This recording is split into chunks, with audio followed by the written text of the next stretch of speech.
We're out of syrup. There's clearly some syrup at the bottom of that bottle. Might take some elbow grease, but I have faith he'll get at least a stack of pancakes worth out of there. More importantly, though, the bottle's just sitting at the table without a cap on, and there's no cap we can see on the table. Where did that cap go? Is the syrup even good anymore now that it's been exposed to the elements? Is there air? You don't know. Maybe. I'll use my intern. Gluty! Gluty arrives from off-screen as if he appeared out of a portal, syrup in hand. But how did he know that Rick was even in need of syrup? I mean, maybe Rick staged this so he could introduce his intern, but how did he know the syrup wasn't going to run out before it got to him? And why does he even care about introducing the intern other than to set up an underwhelming B-plot?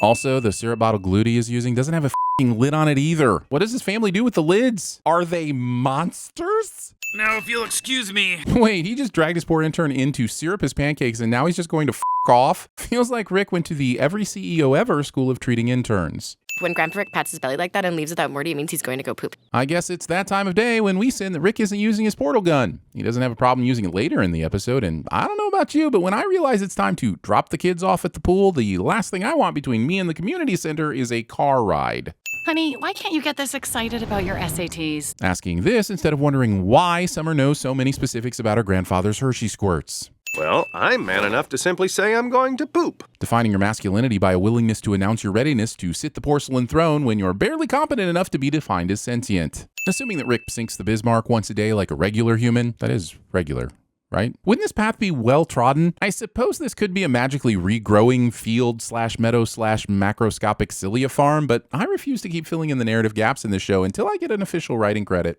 Reverse digestion extrapolation. Here's a sin for the several minutes I spent trying to imagine/sketch the anus that would make the geometry of this pre-owned nutrient log possible.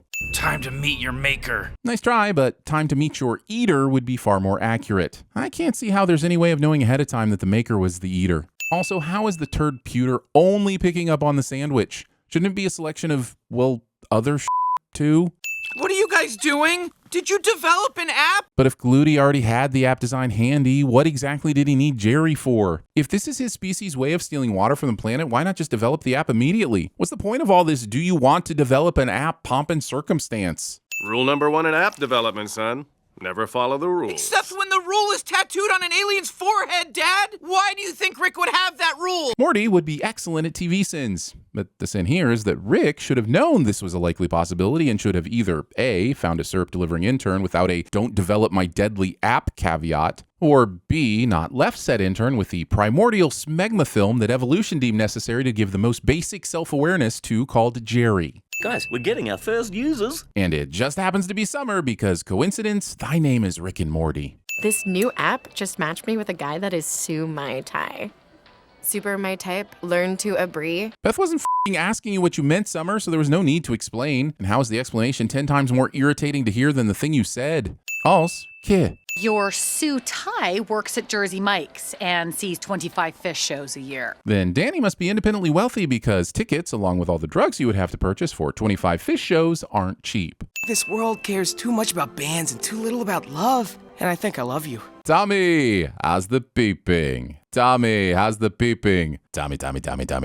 Just stating the fact that any menu claiming to have the best frog food would advertise this basic-ass sandwich and not its flice cream, cheeseburger, or anchovy pizza. Dad, give the human whatever he wants. He knows where I live. He's crazy. You have 470,000 messages. We're just left to imagine how Rick was able to find and leave voicemails with 470,000 flies and just accept that it happened. Even if he managed to automate some of the voicemails, how is this his best option? If he's not afraid of murdering child flies, why is the far more convenient decision to torture this adult fly not top of the list? You f***ing idiot. I have 800,000 kids. Thinking the amount of children one has coincides with how many they're willing to let die. I mean, it totally does, but we're not supposed to announce that to the world. I'm not arguing that being hit by a car isn't an effective form of contraception, but it sure does feel like dealing with the splinter in a finger by removing the entire arm. Had you bothered to master love, you would have learned by now it is as abundant as water.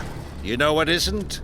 Water. So we'll be taking yours. Oxymoronic expositioning aside, expoxymoronitioning? We've got an aliens come to Earth to steal our resources cliche. Oi, scoping for this bit, then? Crockneys. My wife's still alive. She went into remission 10 years ago. What did you do today? Oh, I pooped on a really awesome toilet I found. Wait a f***ing minute. Let's talk about the villain's plan here. Rick just found and traveled to an alternate universe to find a Tony who used his toilet despite his wife still being alive, and then dragged him in front of this universe's Tony to prove he's lying. Putting aside the fact that he found the perfect Tony in a matter of seconds, what the f*** does that even prove? Unless Rick can say that every Tony in every universe makes this choice, regardless of circumstances, this doesn't prove shit.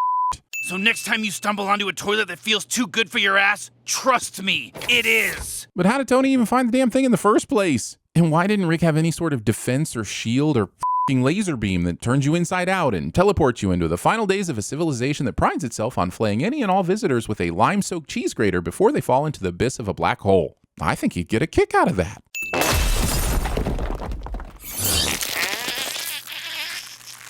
I suppose we can add allowing your anus to give the finger to an alien to the list of defecatophores. After you left, I thought about what you said and how much I needed to skip. You rang. I'm pooping too. This is not how you're supposed to poop. Either that or God knows something about pooping we don't. Regardless, I'm torn, grossed out, and very confused. Come poop with me. Poop with me, Tony. Aren't you gonna join us in the pooping? Tony, how's the pooping? Tony, how's the pooping? Tony.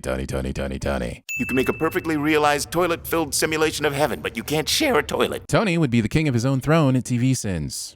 I get that this drawing is likely gibberish, chiefly because Jerry drew it, but at some point I have to wonder how even his lonely brain cell doesn't realize the futility of its actions. Like, why spend the time drawing a portal gun you don't possess, a grandpa that isn't here, or a baseball bat you don't have? Come on. Adventures of Jerry and Morty. Okay. Premature Jerry is a burden to the oxygen he breathes and didn't even deserve this pity vibration. Summer! F***ing thing! Yeah, but I'm assuming you chose this f***ing thing as your method of locomotion, so what the f*** were you expecting here? Where's your daughter? You're right. She joined ISIS. We've got ISIS jokes, y'all. That's what I thought, Gluty. Looks like you and I are all we got. Well, this worked out conveniently enough for Jerry that I'm awarding it 10 sins. Then those 10 sins will be awarded their 10 sin matches, which they will then cheat on each other with the other 10 sins. You know what? Just add the damn sins already. Motherfucker! That's my name. Don't wear it out. Is it though? I mean, it's not beyond the realm of what the show's capable of, but that feels more like a season 6 style of episode. Considering the presence of Sam Neill, Jeffrey Wright, and Taika Waititi, I'm genuinely shocked that this scene does not contain a Ted Danson. Also, look, I'm not one for promoting infidelity, but if Ted Danson wants you to cheat on your husband, then you cheat on your husband. That is Ted Danson, people. This episode is 37% defecation, and honestly, I'm pooped out. Enjoy using it all by yourself while you sit there and think about how nobody wants to be around you. However, only Rick and Morty could turn the act of decorating porcelain into a beautiful metaphor about how hoarding precious things is not as fulfilling as we believe, and that true joy is in the sharing of said things with the people you love. And for bringing that home by making Rick suffer through his own booby trap, I shall happily allow the sin counter to drop a deuce.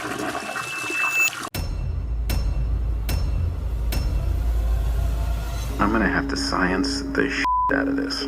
Allow me to introduce myself. My name is Cork. I'm kind of like the leader in here. Rule number 1 in app development, son. Never follow the rule. What you just said is one of the most insanely idiotic things I have ever heard. I created the event horizon to reach the stars, but she's gone much, much farther than that. Tell him what you told me. This can't be happening! You can't be here! It doesn't make sense for you to be here! I refuse to believe that you are here! Ounces are 1,000. A-balls 200, grounds 80. It's all pre-bagged. And I tell you like I tell all my boys, if you caught it any more than it already is, you can say goodbye to repeat cost. Time to be free. What the sh**?